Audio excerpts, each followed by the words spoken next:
Welcome, everybody. My name is Paul Hay, and thank you so much indeed for joining me on this very sunny and warm evening. I hope you've enjoyed your day.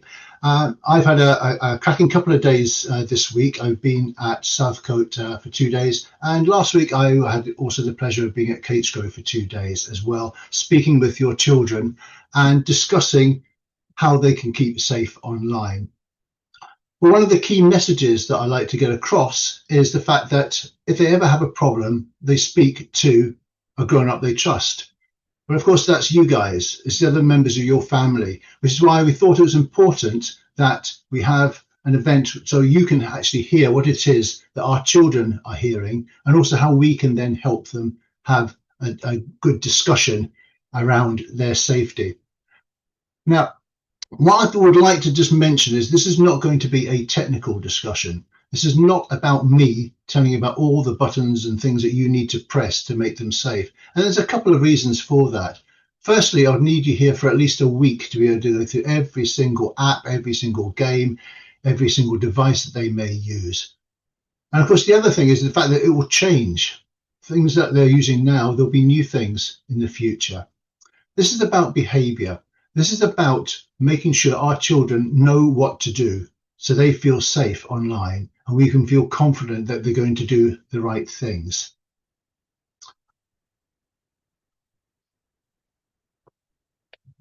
Now, being the fact that we're doing this via Zoom, it's going to be a bit difficult to be able to answer a lot of questions with all the people that are watching as we go along. However, what I do have on the screen, hopefully you'll see that, is first of all, there's a link. We've got lots of useful information that you can have a look at on my webpage, but also my email.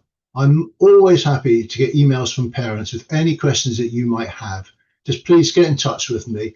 This is something that the school will send out as well, so you have that. And if you ever forget the email, always get in touch with the schools and they can pass it on to me. So any problems at all, please feel free to get in touch and I'll be more than happy to help.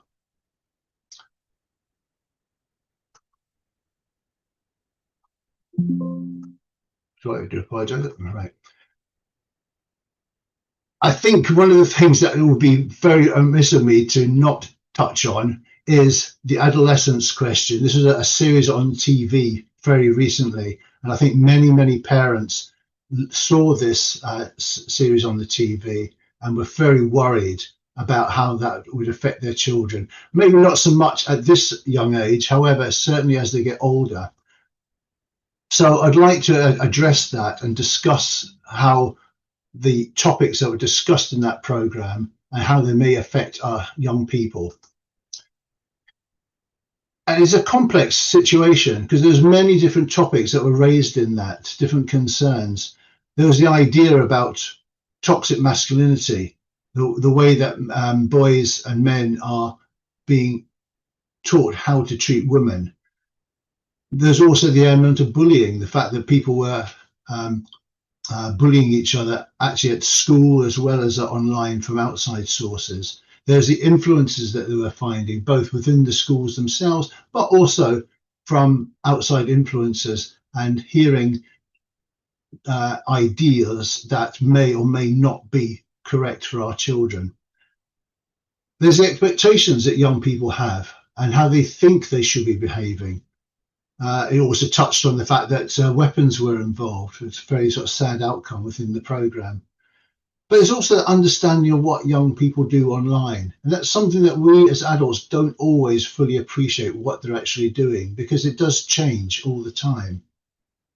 But the other thing to bear in mind is the fact that the internet was only one part of it. I think a lot of people saw this program and saw it as being, okay, it's the internet that's the problem here. Certainly the internet had a big part to play because that's how the messages were being spread around. However, it's just one part of it as we go through. And I will touch on some of these topics as we go through the presentation. So what is it that our young people do online? Now, naturally, this does depend on age, but what young people tend to do online falls into one of 5 main areas. We have this idea of social networking. Many of you may well have a Facebook page, but when I was starting doing these talks now, it's over 15 years ago when I first started talking about internet safety within schools. I didn't talk about Facebook. I used to talk about Bebo because that's what all the young people were using at school. It was just like Facebook. You had your own page, you had your own profile, and you shared things with your friends. But what happened is Facebook then came along. So all the young people stopped using Bebo and started using Facebook because that was a new cool thing that everybody was using. Now, if you actually ask young people about social media and Facebook, actually that's what mum and dad use. It's old fashioned. It's more likely to be things like Snapchat, Instagram, TikTok. This is what they're using to share with each other. And that's the trouble we have as adults. Things change all the time. So this is why I talk about behavior rather than technology, because the technology will always change, but the behavior stays the same. Particularly true when we think of the way that we can communicate with each other. Again, when I think back about how my daughters use the internet, they use something called MSN to contact with their friends. Because now it's more likely to be an app on their phone. So WhatsApp is a big example here. FaceTime, all sorts of different ways where they can send messages to each other. Now, big part of the discussions that we had when I was in the schools was around gaming, because this is typically how children started to use the internet, through playing games online.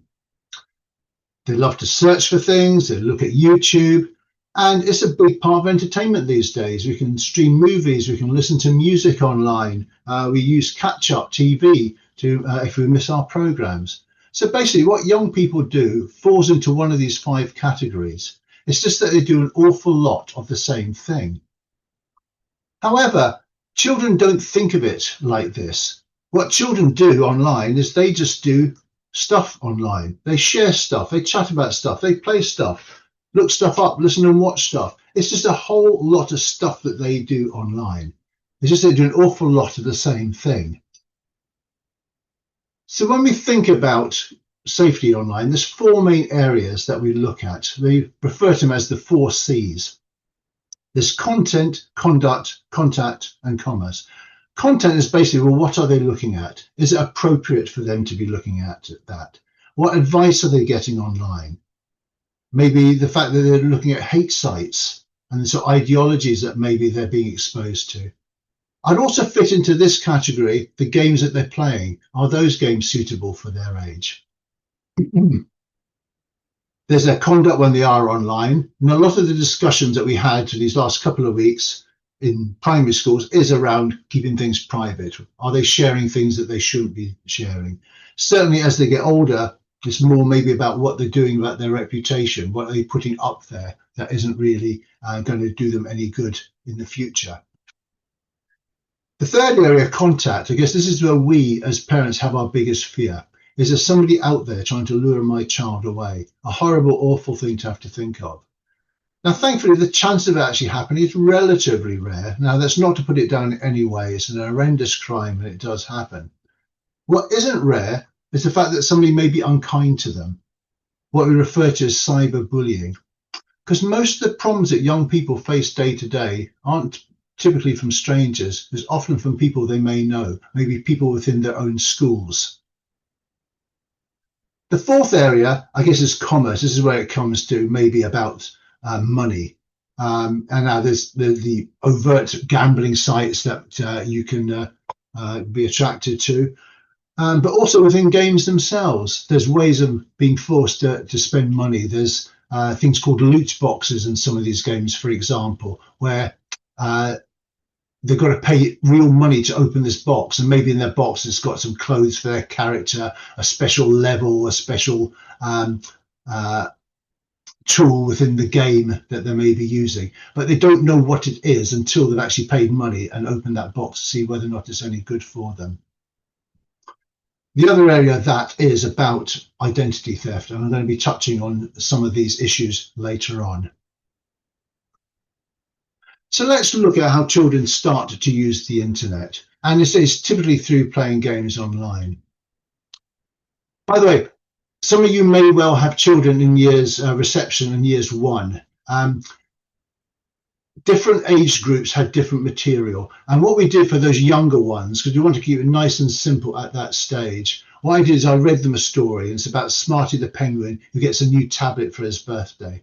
And the whole thing around the message we wanted to get across to them is the fact that if anything happens, they speak to a grown-up they trust. So all through the story, we had this little rhyme, which is before you tap and click, you need to stop and think and tell someone. So if your young child was coming home singing this song, please blame me. It was my fault for getting it to them. But we wanted to get across that basic message that any problem they have, they speak to us, that we can help them and look after them. So typically the games that they're playing, or they start to play at this age, at this young age, are what we call community games. They're joining other people playing games at the same time. And again, these games change over time, new ones coming out. However, what used to be like Moshi Monsters, Bin Weevils, there was a lovely one called Club Penguin that used to be about. Nowadays, the most common ones are Minecraft, Fortnite, and Roblox. And there's a very good chance that I'm sure that your child is playing one of these. Certainly when we spoke about these games within the lessons and the assemblies, they loved it. All the hands shot up about playing these games.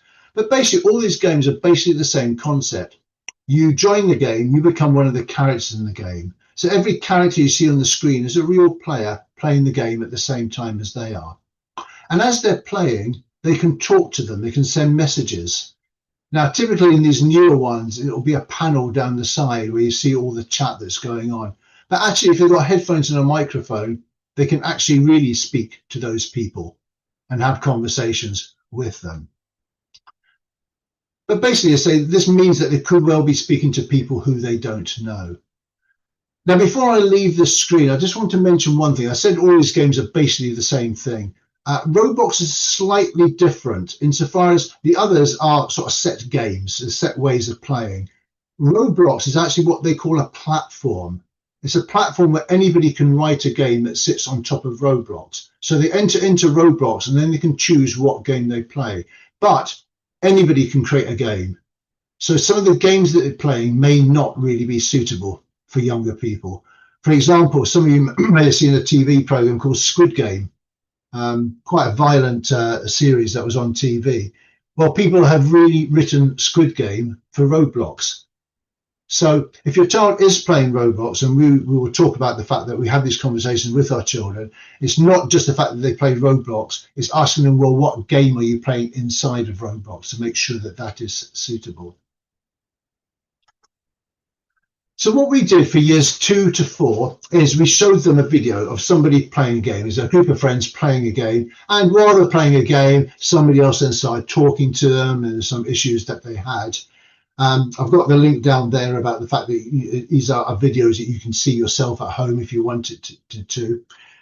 But basically after that, we then came up with 4 top tips, 4 things for them to think about so they can be safe. And the top tips are, people online may not be who they say they are. The fact that the other people on there, they don't know who they are.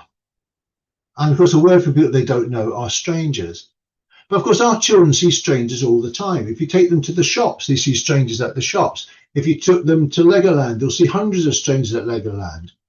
Walking to school, they might even see people they don't know. So it's not that they're all bad people, it's just that you don't know who they are, so you're careful. But of course, at the shops or at Legoland, you can see what that person looks like. Is it a boy? Is it a girl? Is it a man? Is it a woman? But online, they just look like their characters. So it's not to make them frightened, it's just to make them careful, just as they would in real life. The second tip there is to be nice to people online. Well, unfortunately, people think just because they're not in front of me, I can say whatever I like to other people. But we say to them, would you be unkind or nasty to somebody in the playground? Well, no, they wouldn't. Well, just because they're online, it doesn't make it okay. In the same way as they wouldn't want people to be nasty to them. Number 3, we don't share our private information. Now, this can be quite tricky for the younger ones. But when I ask them the question, if you're shopping with your family and a stranger came up to you and asked you where your house is, would you tell them? And I said, well, no, I wouldn't. Well, just because a little teddy bear says, oh, where do you live? Where do you go to school? We don't answer those sort of questions because we don't know who these people are. And that final tip is, if you are worried, you tell an adult you trust. They don't need to deal with problems by themselves. There's always somebody there that can help. And of course, this is where you guys come in. It's where the other members of your family may be the adults that they are looking after them, that they can trust. But this is where we need to play our part. Because if the reaction to us with a child coming with a problem is to say, that's it, turn it off, you're not going to play that again, are they going to speak to us the next time they have a problem? Or are they going to say, well, the last time I said something, I got told off and I couldn't even play my game?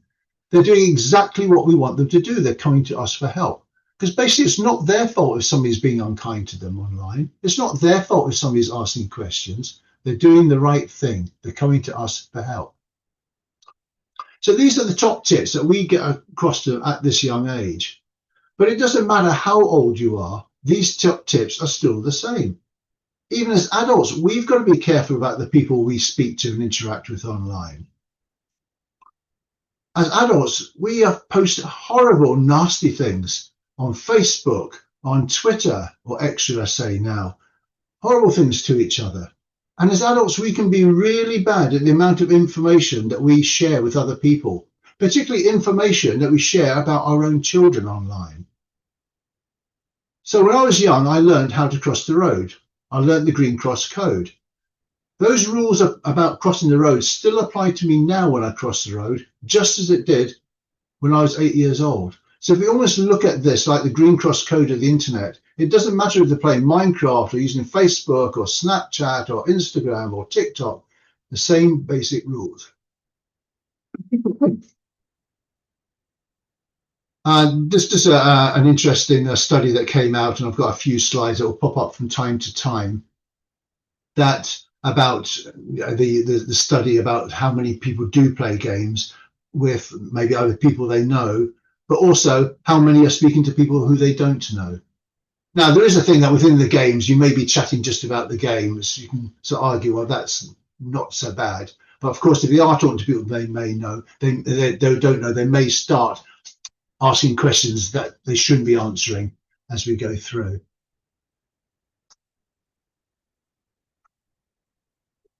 The other thing to bear in mind, though, is it's not just the game itself. They like to watch other people playing the games. They want to find out more. They go to message boards and forums. They go to YouTube and spend hours and hours watching other people playing the games. And you might think, why would they want to do that? But it's because it interests them. We watch things on TV that interest us. I spend far too much of my time watching 22 people kicking a football about because it interests me. Games interest them, so why would they not want to watch other people playing the games? They want to know how to get better, hints and tips and cheats. This is why they maybe go onto these other sites. But while they are on these other sites, they can also message people and send comments and discussions on these other sites. But it still just comes back to those four main tips. Whether it's inside the game or it's outside the game, it's still be careful about who you're speaking to, be nice to people, don't share your information, and there's always somebody that can help. The other thing to watch out for are some of the games that they're playing. All these games have age ratings. They often call them PEGI ratings. It's to do with the organization that classify these games. And often these games are very violent games, Call of Duty, Grand Theft Auto. But young people do play these games. And this school, like many others, when I ask them what they do, we've got people at the school that do play these games. But of course, they're seeing content that isn't really suitable for them, often very violent content. But the other thing to bear in mind when they are playing these games, they're playing these games online. So the people that they're playing with and speaking to are not children, they're speaking to adults. And they've got to pretend to be an adult themselves, otherwise they'll get kicked off the game. So they're going to have conversations that aren't really suitable for them. Now, gaming can seem an obsession for them. They constantly want to be playing the games. They're constantly talking about it. And to us, it looks like they're obsessed by these games because they want to get better. There's always a new game coming out, a new version of the game. It's exciting to be able to see these new ways of playing. And of course, they can do it any time of the day they want.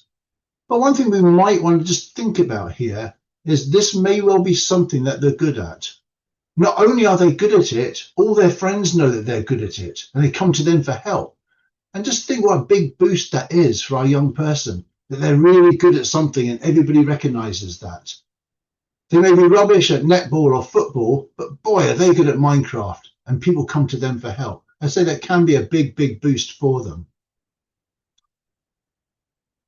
So we talk about behavior, but it's also about us having our discussions with our young people. So my recommendations here is talk to your young person about the games they play. Ask them, do they know who controls that game?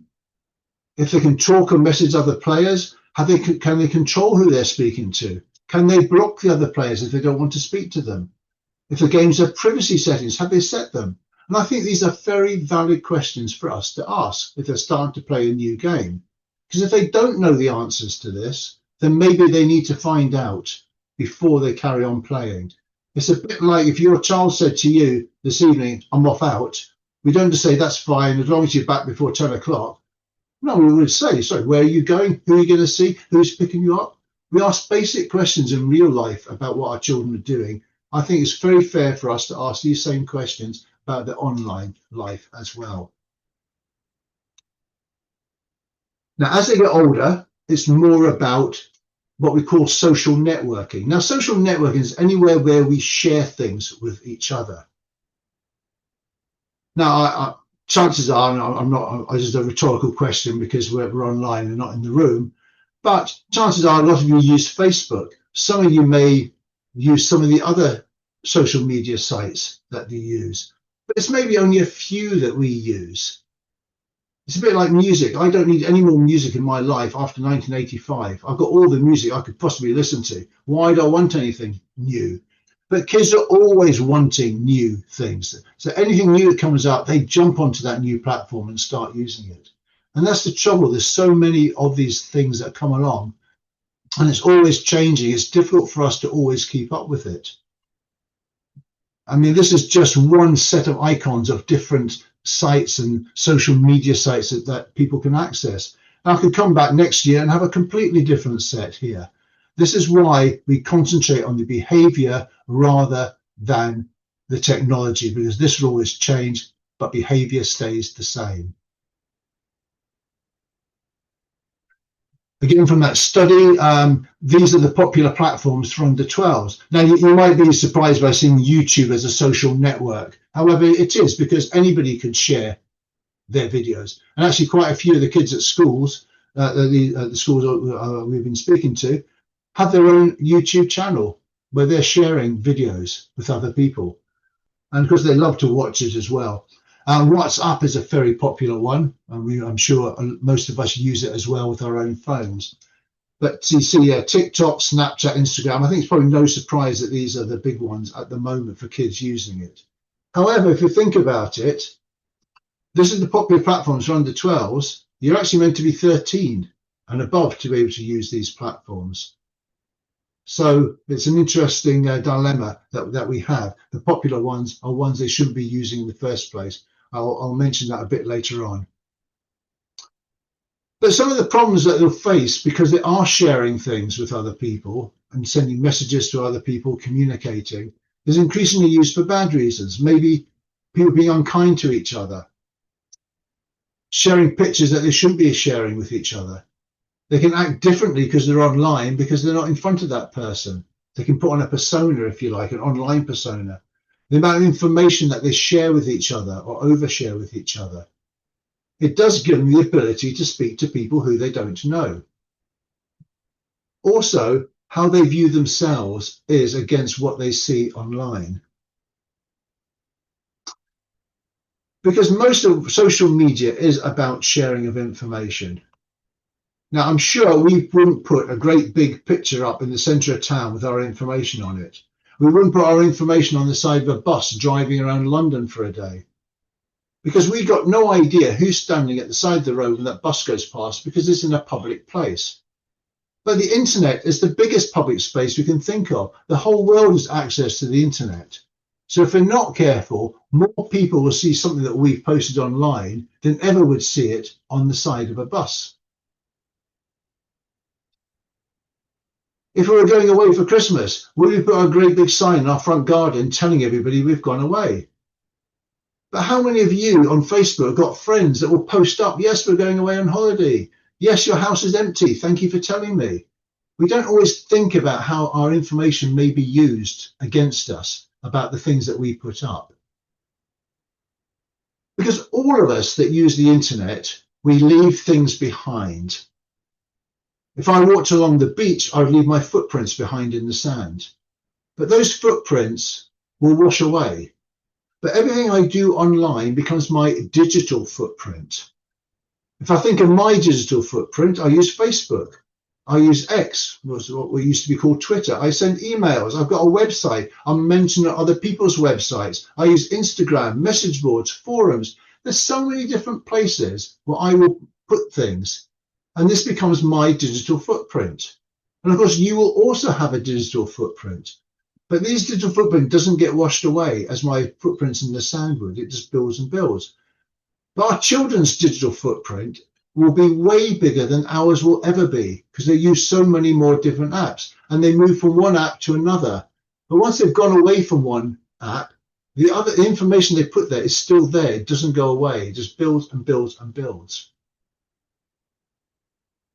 I just want to put it into some sort of context here. Now, I mentioned before Facebook came along, there was a site called Bebo, and that's what lots of kids use. Now, when Bebo first came out, the default settings for Bebo was everything was public for the whole world to see.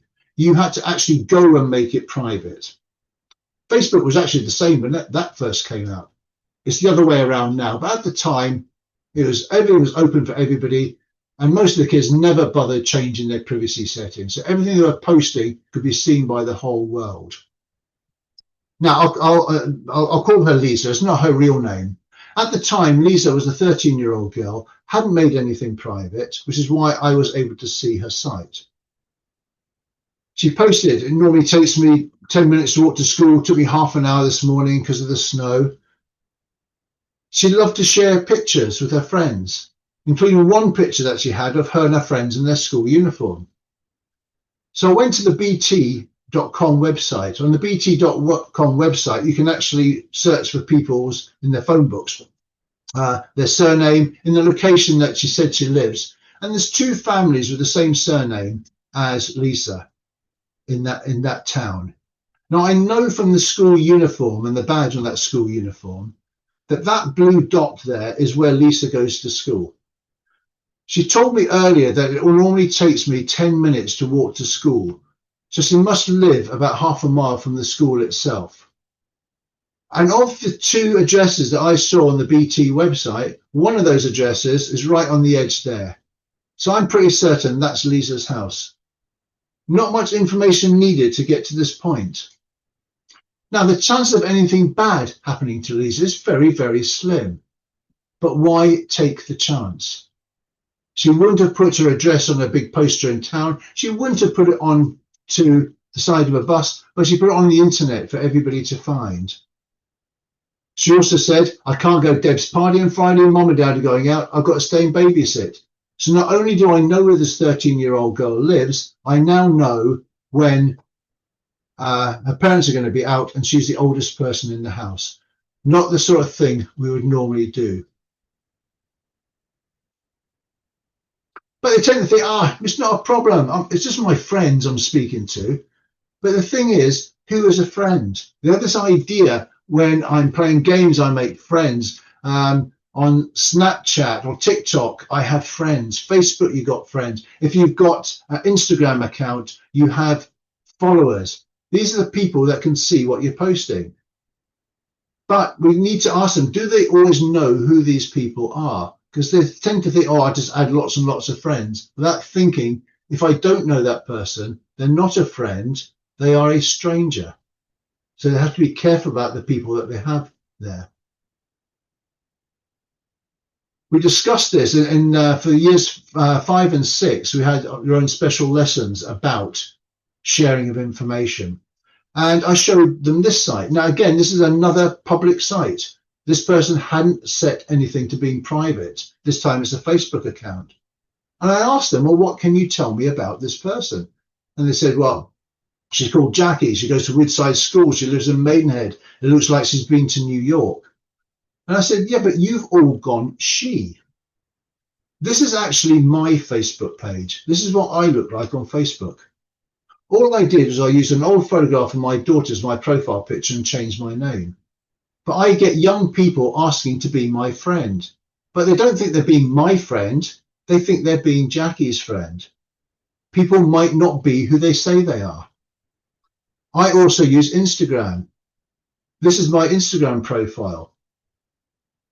Now, for those who have used Instagram, you know that you have this idea that you can follow people. And if you can follow people, it means that you can see their pictures. Well, 339 people have allowed me to follow them. That's 339 people's pictures I'm able to look at, save, download. I can do anything I want with their pictures. But again, those 339 people think it's Jackie. They don't think it's me. People might not be who they say they are. I play games online. I don't look like this when I play games online. I look like this. And of course, if I saw them playing games online, they would look like this too.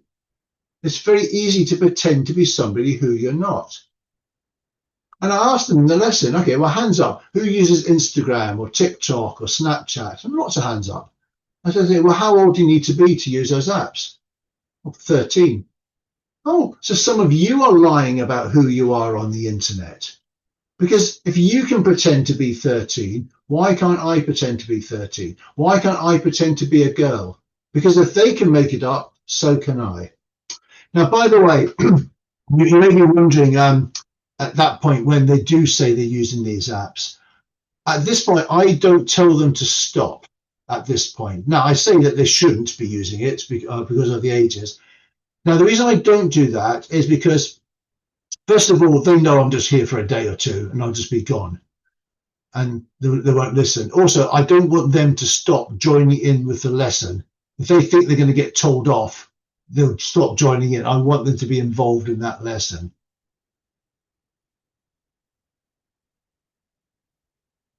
But if they are using it, they've got to look at the privacy settings. Those of you who use Facebook, you would have seen that there's ways of making things private. Well, all these other apps where you share things like TikTok, Instagram, Snapchat, they've all got their own ways of making things private. But it's very tricky to set up. It's tricky enough for us as adults to try and work out all these different settings because it's all different for the different apps, let alone if you're a 10-year-old trying to get yourself around all of these different settings. But it is important, otherwise they are sharing things that they shouldn't be.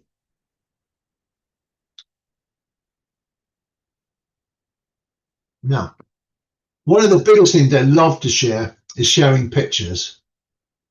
All their selfies, you know, their post up, they love to share all of their pictures up there. But I say to them is think of all the pictures that you're posting. And if you posted a picture, as soon as one person has seen that picture, they have actually lost control of that picture. Because there's nothing to stop that person copying that picture and they can do whatever they like with it. They have no control over that. So I say to them is think about every picture you post and say, would you want this to be generally available throughout the school?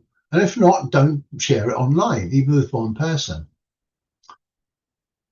So what we did in those lessons, we actually looked at a fake, I made this up as a pretend social media site, because I wanted them to have a look at this and say, well, let's see what Cassie has posted. Now, Cassie's posted lots of information about herself. She's put lots of pictures of herself and her friends. And in the Hangout section, she's chatting to her friends.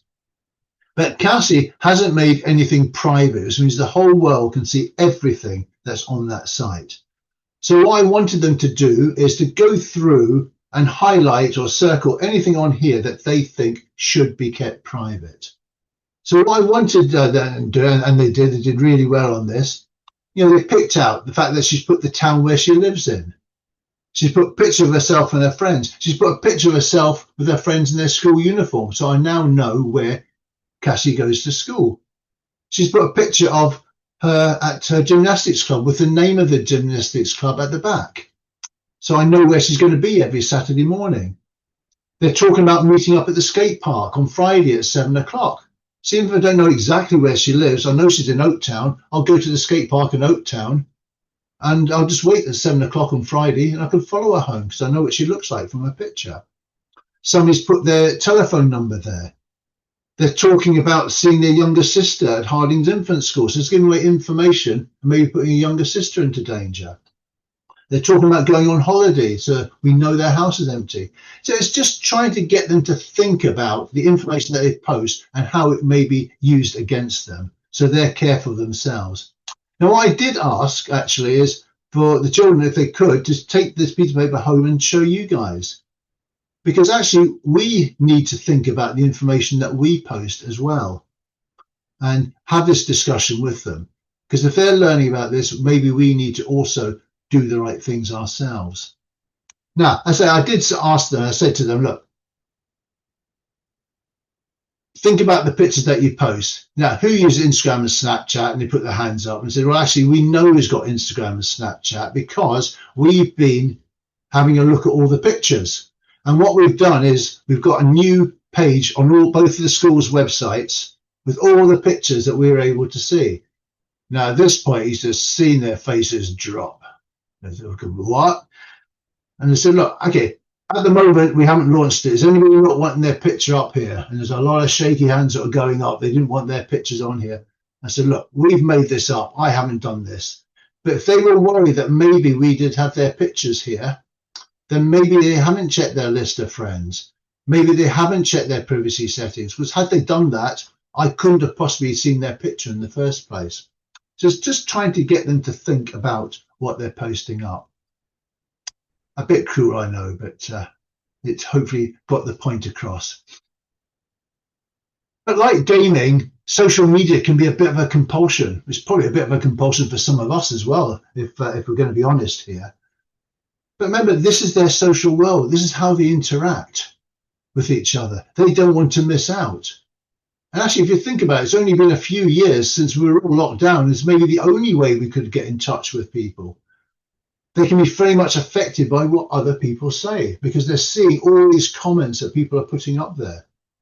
They have this idea they want to be liked. They want to make sure that what they're doing is popular and people like what they post up there. And that might lead them to doing risky things because they think, well, maybe to be liked, I've got to act in this particular way. I maybe got to post pictures or videos of a particular category up there. They can sort of seem remote from the rest of the family because basically it's much more exciting for them to speak to their friends on their phone than it is maybe to us. Also, they can find supporters for their views and thoughts online. Now, this could be a good thing and a bad thing. On the good side, it means they know they're not the only ones with these particular problems. And that can give them some solace because they know other people suffer and therefore they're not alone. However, the trouble with it is if they're finding supporters in views and thoughts that aren't really socially acceptable, then they're maybe being taken in by that. They think, oh, because look, hundreds of people online are saying it's okay to think like this, when actually it's not. But they think it is because there's so many people that they're interacting with. So again, recommendations, what can we do? Well, talk to them about the sites that they use. Talk about the apps that they use to share and talk. Which ones are they doing there? And if those apps have got privacy settings, have they set them? Just basic things for them to do. Talking about their digital footprint. What are you posting? What information are you giving away that might be used against them? Can they control who they speak to? But again, like the game, someone's got to understand why they want to use it. It's because they want to be in with everybody else. It's like when we were at school, if all the kids were over one side of the playground, we were over the other side by ourselves, we're going to feel left out. We want to be part of that.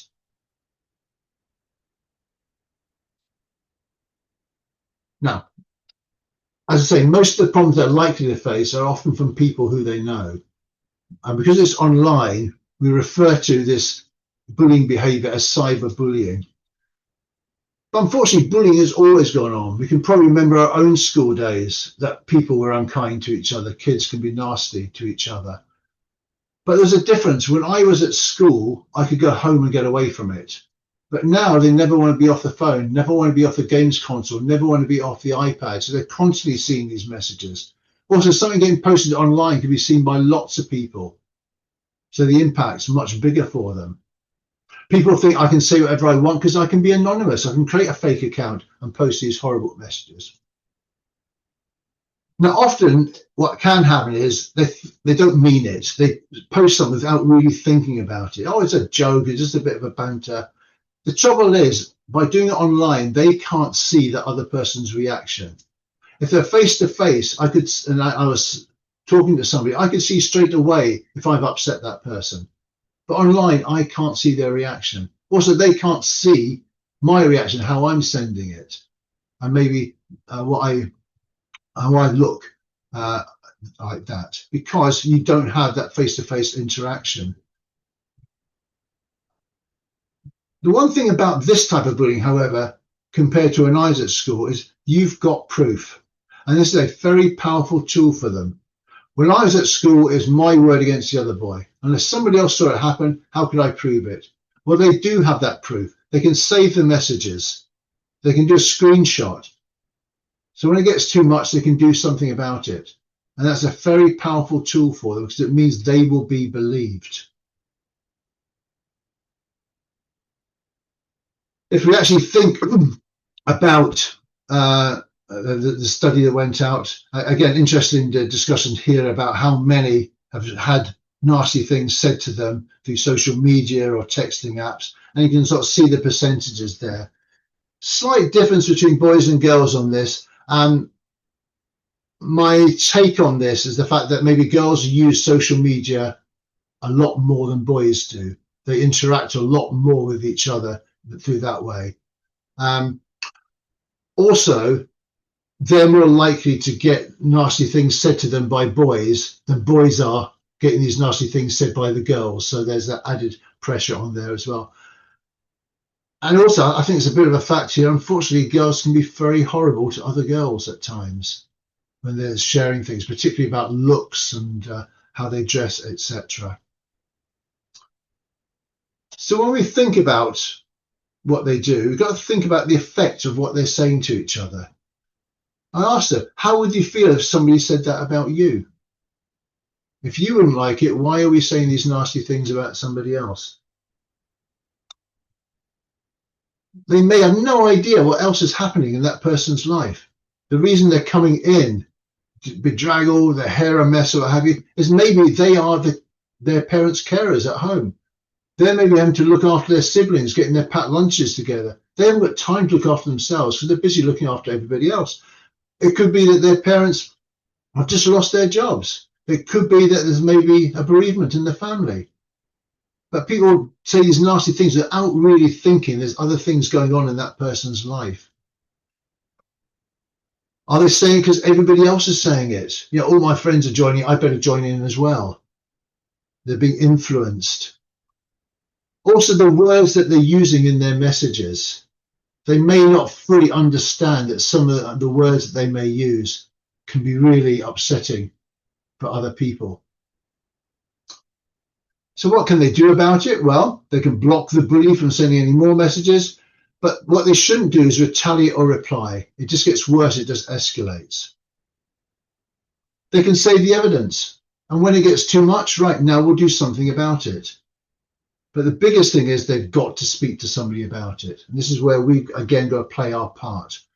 I know our reaction is we want to jump in and we go down to the school and try and get it sorted out. But I think our first reaction to them with a problem is let's just sit and listen.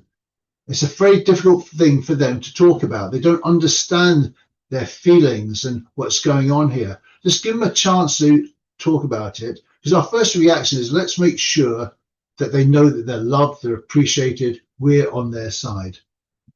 Now, I'm not saying that we don't do anything about it. There are times when we do, but we don't need to go into action mode straight away. Let's make sure they're okay first before we then deal with it, and maybe work with them to try and get things sorted out, what they would like to see.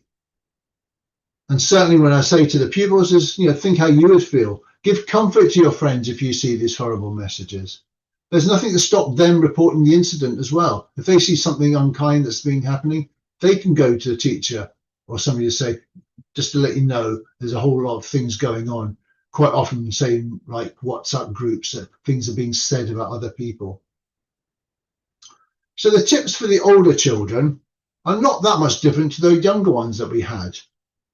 Know who's on your friends and followers list. And if you don't know who they are, they're not a friend, they're not a follower, they are a stranger. You don't need to have them on your list. Never meet somebody without taking an adult with you. If they start speaking to somebody online, if you're playing games, that, oh, it'll be great, we'll meet up at the park. You don't know if that person is telling the truth about who they are. So they need to take an adult. They can't just take another friend because it puts them at risk. Because as adults, we can then make sure that person was telling the truth. Ensure your settings are kept to being private before they start posting. Never post pictures you don't want everybody to see. If they don't want it on the school's website, don't share it online. Treat others kindly with respect. Be nice to people. And if you're worried, again, that same message, you speak to somebody you trust, either somebody at home or somebody at school. There's always somebody somewhere they can speak to. They're not alone. And also, they haven't done anything wrong. They're not going to get into trouble. They're doing the right thing. They're asking us for help. The other thing about the internet is this is how they view the world. Their view of life is through what they see online. There's a constant flow of messages, of pictures, most of the time with very little filtering or mediation. And what they see online will stick with them. It will resonate with them. They also think it's the only place I can go to get advice. It's far too embarrassing to speak to mum or dad. I'll go online and find out. But of course, that advice may skew their thinking. We don't know if that advice is correct.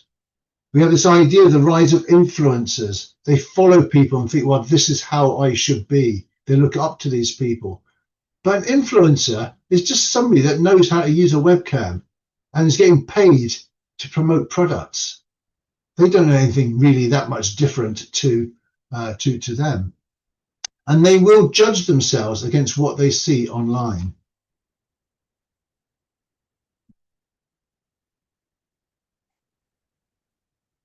Now, the reason all these pictures are appearing here are all these pictures appeared on my timeline one Christmas.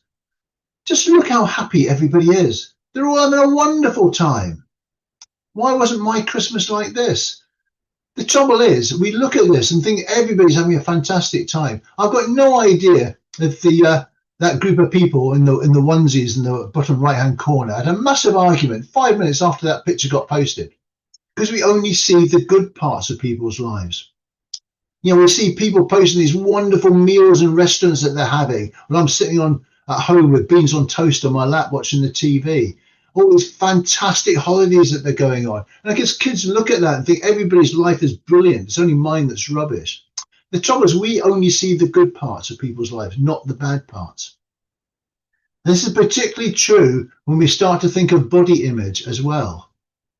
Because they look online and they see all these fantastic looking pictures and think, well, why don't I look like this? But the thing is, not even these people look like it. It's enhanced, it's photoshopped, it's filtered. They look at their friend's profile picture and say, oh, she always looks gorgeous.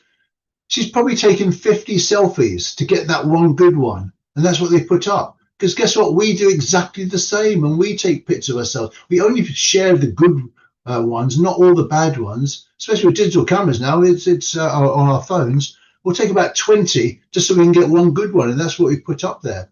But of course, they see themselves every time they're walking past a shop window or the mirror. So we've got to think people don't always look like what they see online. They shouldn't be comparing themselves with what they see online because it's a false image. Where did you go to for advice? Well, I mean, where we went to, maybe we looked at magazines. We got information at school. Young people are desperate for information. Certainly for those in the older years, I mean, 5 and 6, they're now really starting to think, well, what's changing with my bodies and all sorts of things that are happening to them. And they're desperate for information. They want to know, am I normal? What's expected here? But of course, now they have the internet. Now, while there's lots of great information on the internet, there's a lot of rubbish as well. But maybe kids aren't always good at understanding what's good information, what's bad information. What information is there purely because they're trying to help sell you something. And that's the problem that we have with them just looking at the internet for advice. They've got to be very careful about what they see and don't just assume because they've seen it on the internet that that's going to be okay. And as I mentioned before about influencers, they see that, oh, well, that's how I must be. This is what I must do, forgetting that actually these people most likely being paid to promote those products, whether or not they're good or bad. There's the amount of fake news that's out there, the scams that's likely to happen to them. People might try to trick them. Made even worse now by artificial intelligence. Can we always believe what we see? And it's trying to get them just to question what they see online. Don't always just assume because they've seen something online that it's correct, because it can make the world a very scary place by just looking at what they see online, particularly with the fake news that often comes up. Because people may be trying to trick them. They may be trying to ask them for personal information, ask for money, get you to click on a suspicious link, offer something that's too good to be true. And more, as kids get email addresses, they do more and more things online, they're more likely to have access or exposure to these sort of messages coming through. Because basically the scammers, they try with everybody. They try and pick the easy targets, where young people are maybe more vulnerable because they're more accepting, more trusting about the things that get put up there. Because all of these are just ways to scam people. And of course, we are just as vulnerable ourselves. We've got to be very careful about the scams that we have.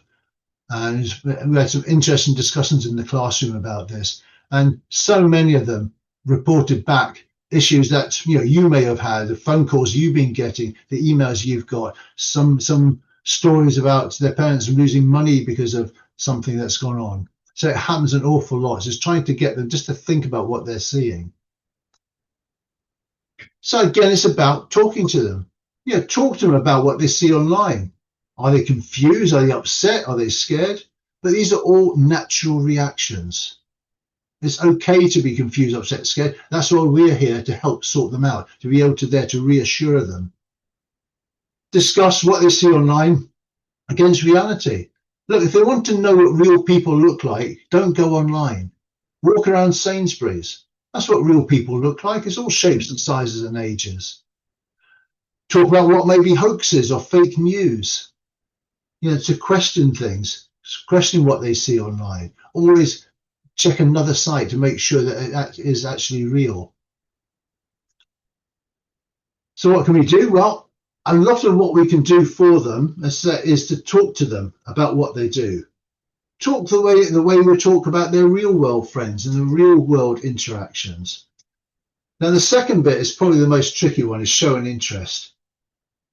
So as you think, every time they talk about their games that they play, about Minecraft, the trouble is, if all we do is just roll our eyes and leave the room, are they going to talk to us about the problems, or we think we're just judging them?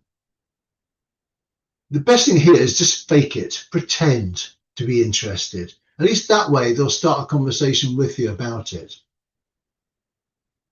Talk about personal information. Make sure they understand what they're posting, how it may be used against them. Talk about their digital footprint. But we also need to talk about our digital footprint as well.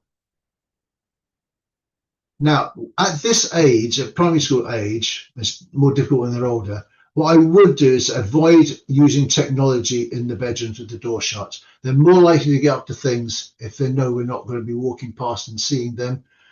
They will never switch the blooming things off, so they come in and they're shattered in the morning because they've been up and about all night looking online. Bedtime should be winding down because they're playing games or messaging each other because they're winding up at the wrong time. But teach yourself, have a go. Better still, if it's games, get your child to teach you how to play these games. Now, you can be as rubbish as you like. Actually, it's better if you're rubbish at it, because they really like that, to show how good they are. Because it gives you a chance then to see what they're doing and to talk to them as they're showing you. And it means it doesn't become an us and a them thing. It's something that you can look at together. And who knows, you might even enjoy it. Now, I did mention this is not about a technology talk, but there are things that we can do, but there's so much of it. There's ways of controlling our PCs or our laptops. There's ways parental controls for the Xbox, the phones, the iPads, the Google devices. Our TVs, they've got parental controls. Most of us never even think about that. Have we actually set those? But there's so much of it. It makes it very, very difficult. But even if we did lock everything down at home, what do we do when they go around their friend's house where we've got no control? They still need to understand how to be safe themselves. So whether or not, it's like when we cross the road, we teach them how to cross the road safely, because there will be a time when they cross the road without us just putting our hand in front to stop them crossing. Now, I've got links on my site that's got many of these different devices and games and privacy settings, so you can find what you've got there. And if there's anything you can't find, I say, just send me an email. I'll happily do the homework for you. Be a good role model. Your children will look to what you do. If all they see is you just tapping away at your phone, saying, no, don't bother me just now, what do you think they're going to be doing? No, you can't have your iPad at the dinner table, but I've got to have mine because I've got important emails to come through. They just follow what we do. So maybe we need to think about our own behavior. One thing you might want to think about, for example, is if you're going to post a photograph or share a photograph of your child with family and friends on Facebook, ask them first, are you okay with me posting this picture? And if they say, oh, no, I don't like that one, it's embarrassing, don't post it, because it shows the child that this is important, that you're doing exactly the same thing as they should be doing. They should be thinking about what they're posting. Think about your own privacy settings. Have you made things private? Are you sharing things that you shouldn't? Because if you can do the right things and you explain to them what you do to keep yourself safe, they can hopefully do the same as well. And so your settings, there's all sorts of things. Have we made it private? Have we checked our list of friends? And it's a discussion you can have together and go through it with them so they understand this is something that affects all of us. Now, I did say I've got a page that you're able to connect to, find lots of information. But let's say if there's anything on there you can't find, you always get in touch with me. One of the links I just want to mention on there is called the National Online Safety. This is a great site. It's free for parents to sign up for. You click the login to create an account. Just say it's free to join, not to become a member. That's for schools to do. But on there, they've got loads of wonderful guides, a guide for almost everything that your child is doing. And it's just a 5-minute read. And it makes it so easy just to get up to speed on what they're doing. So if they start playing a new game, just have a look online and it will tell you exactly what it is, where the issues might be, so you can have that informed discussion with them. One of the latest ones that came out, for example, was talking about emojis, because one of the things that came out in that adolescence program was the fact that children use emojis in completely different ways that we do. They understand the meaning in a different way that we understand it. And it's just having those discussions about different topics that you might find there. And I'd say that's just one of the links I've got on there. There's plenty of other sites that are good as well. So there's the links again. I say the school, I'm pretty sure are going to be sending this out anyway, so you've got a copy. But I'm always happy to get emails from parents, and I can then help there. Feel free to pass it on to your family as well. They can get in touch with me if there's a question that they have. But don't have nightmares. I mean, most of the time, the internet can be a great thing for them. Most of the time, if you went into the centre of Reading, you do what you want to do, you come home, nothing happened. But maybe you go on a Friday night, you say, well, I'll stay clear of that street, it's where the pubs and clubs are kicking out. I'll walk on this side of the road because it's well lit and there's lots of people. We do basic things to keep ourselves safe. And it's the same with the internet. We're careful about who we speak to. We be kind and nice to people. We don't share our information. And we always know that we can speak to people about our problems if we have to. If they follow those basic rules, they will be fine. Yes, they will see things that will upset them. They'll see things that will worry them. But that's why we're here to help them. They can be watching the news and see things that upset them. They can watch Coronation Street or EastEnders and see things that worry them. But I say that's our job, to be able to make sure they feel happy and they feel secure and they know that we're here to help them. Well, thank you very much indeed for taking the time. I hope that's been useful. As I mentioned before, you're more than welcome. Any questions, please send them through to me. I just want to finish off by thanking both Katesgrove and Southcote for the wonderful time I've had over the last couple of weeks. I will say the children have been fantastic. They really join in so well behaved, treating me really well. And I say I've had the pleasure of being at the school for a few times over the years, and it's always a great time that I have there. So thank you very much indeed. I hope it's been useful, and you have a good evening. Thank you very much indeed.